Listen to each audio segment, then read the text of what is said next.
Hello everyone, আসসালামু আলাইকুম। কেমন আছেন সবাই? আজকে তেহরি রান্নার ফুল রেসিপি নিয়ে চলে আসলাম।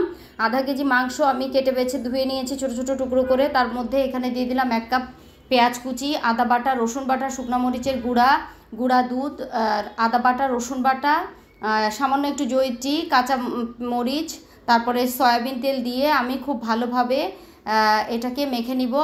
এমনভাবে মাখাবো যাতে মাংসগুলা মশলার সাথে খুব ভালোভাবে মিশে যায়। আজকে আধা কেজি চালের তেহরি রান্না করব। আমি চালটাকে ভিজিয়ে রাখলাম, তারপরে চুলায় কড়াইটা বসিয়ে দিলাম।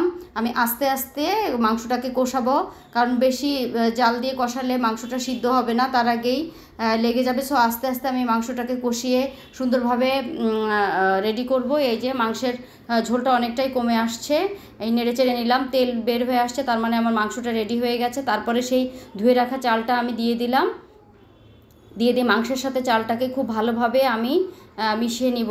এখানে এই পর্যায়ে জালটা আমি একটু কমিয়ে দিব, মিডিয়াম লো আঁচে দিয়ে ভালোভাবে নেড়ে চেড়ে একটু ঘি কাঁচামরিচ দিয়ে গরম পানি দিয়ে দিলাম। গরম পানি দিয়ে নেড়ে চেড়ে আমি ঢাকনা দিয়ে এটাকে ঢেকে রান্না করব। এই পর্যায়ে জালটা মিডিয়ামেই থাকবে, খুব বেশি জোরে দিলে পুড়ে যাবে।